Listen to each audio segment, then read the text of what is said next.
वैसे अमृता, आप कैसे रखती हैं अपनी स्किन का ख्याल? जब देखो आप भी घिरी रहती हैं किसी न किसी ड्रामा से, किसी न किसी लाइफ सिचुएशन से। आता ही रहता है आपकी ज़िंदगी में कोई ना कोई ट्विस्ट, फिर भी आपकी स्किन हमेशा ग्लो करती है।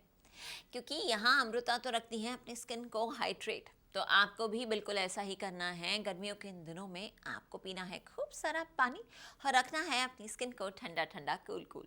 चलिए इसी बात पर पता कर आते हैं। आप कहानी का अपडेट लेकर चलते हैं आपको अमृता और विराट के पास।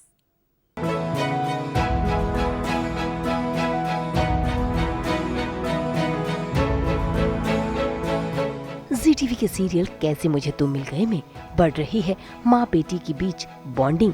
असल में आज भवानी हो रही है इमोशनल, क्योंकि मेहंदी के फंक्शन में किसी ने भवानी के हाथों में तलाकशुदा लिख दिया है।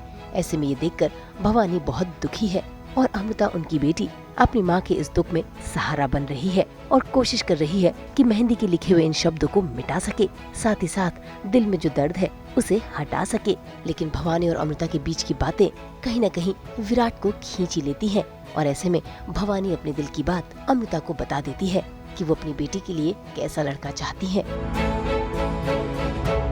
हाँ, क्योंकि अगर इतना अच्छा लड़का है तो हर एक माँ का सपना रहता है कि अपनी बेटी के लिए भी ऐसा ही प्यार करने वाला, इतना परवाह करने वाला, ख्याल रखने वाला, अपने वादों को पूरा करने वाला लड़का मिलना चाहिए, जो अपने वादों से मुकरे ना।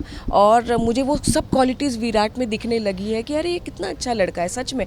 थोड़ा शरारती है, थोड़ा बचकानी चीज़ें करता है, लेकिन वो ठीक है, लेकिन वैसा लाइवली भी होना चाहिए। लेकिन जब बात मुश्किलों की आती है, वो बहुत अच्छे से सामना करता है, किए हुए वादे को पूरा करता है।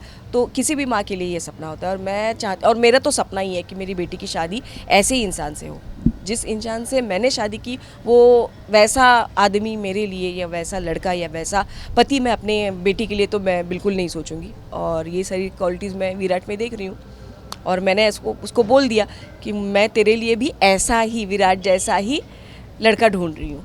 एक ऐसी चीज़ हुई है स्टोरी में जो किसी ने एक्सपेक्ट नहीं की थी और वो बहुत बड़ा झटका है हमारे लिए और ख़ासकर भवानी के लिए, क्योंकि उसने कभी नहीं सोचा था कि ऐसा उसके साथ कुछ हो जाएगा। जो हुआ है वो आप देखेंगे एपिसोड में। उसके बाद जैसे हम हमेशा सुख दुख में एक दूसरे के लिए होते हैं, मेरी तो बेटी हमेशा मेरे सपोर्ट में रहती है। तो फिर वो मैं अपने आप को कहीं ना कहीं दोषी मान रही हूँ हमेशा की तरह कि ये सब मेरी वजह से हो रहा है, मैं ही गवार हूँ, इसीलिए मैंने अपने बच्चों को अच्छी सीख नहीं दी, इसलिए हर्षु ऐसे रिएक्ट कर रहा है। फिर तुम्हारे साथ भी मैं ठीक नहीं कर रही हूँ। जो बातें एक माँ को सिखानी होती है वो तो मैं कर नहीं रही हूँ, उल्टा बेटी मुझे इतनी अच्छी मिली है कि वो मुझे समझा रही है। तो इस बात को लेकर वो बहुत गिल्टी फील करती है, लेकिन अमू हमेशा की तरह उसको समझाती है कि तुम्हें गिल्टी फील करने की कोई ज़रूरत नहीं है।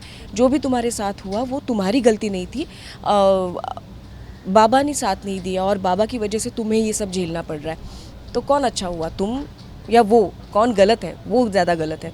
और इस बीच मैं कहती हूँ कि हाँ वो तो गलत था ही, लेकिन मेरे खिलाफ जिसने ये साजिश रची है उनके खिलाफ विराट गया है, जबकि वो उनके खून है, वो फैमिली मेम्बर है, उनके खिलाफ वो गया है। तो ये बहुत बड़ी बात होती है। और अब तक भवानी को इस तरह एक मेल सपोर्ट नहीं मिला है। मतलब हर्षु तो है लेकिन वो बच्चा है, लेकिन एक मर्द का जो सपोर्ट होना चाहिए वो नहीं मिला, और वो मुझे विराट के रूप में मिल रहा है। तो मैं बहुत खुश हूँ और मैं कहती हूँ कि अरे यार विराट इतना अच्छा है तो उसके साथ ये क्यों? क्योंकि वो भी डिवोर्सी है, उसकी भी बीवी ने उसको छोड़ दिया होता है। फिर मैं कहती हूँ कि मेरे साथ तो ठीक है, मैं ऐसी हूँ, लेकिन विराट तो पढ़ा लिखा है, पैसा है, इतना अच्छा है, दिल का अच्छा है, सब हेल्पफुल है, फिर भी उसके साथ ऐसे क्यों किया? फिर मुझे अमू कहती है कि वो सब ठीक है, वो तो अच्छा है तुम्हारी तरह, जो उनके साथ करते हैं वो गलत होते हैं। तो तू अपने आप को गलत मत समझ। जैसे तू विराट के बारे में सोच रही है कि उसके बारे में ऐसे क्यों हुआ, तो अपने बारे में भी यही सोच, क्योंकि तेरी गलती नहीं है, गलती सामने वाली की है। तो यही बातचीत चल रही है और अच्छा लग रहा है। हम तो लेकर ही आते हैं आपकी ज़िंदगी में 24/7 एंटरटेनमेंट। तो अगर आपको ये वीडियो पसंद आया है आप इसे लाइक करें और हाँ, कमेंट भी करें। अगर ऐसे ही एक्सक्लूसिव कंटेंट आप देखना चाहते हैं तो हमारे चैनल को सब्सक्राइब ज़रूर करें। अगर आप यही वीडियो फेसबुक पर देख रहे हैं तो हमारे फेसबुक पेज को भी फॉलो करें और अब तो हम आ गए हैं आपके व्हाट्सएप पर भी, तो जल्दी से आपके व्हाट्सएप पर जाइए और हमारे पेज को फॉलो कीजिए। नाम तो आप सब जानते ही हैं, सास बहू और बेटियां।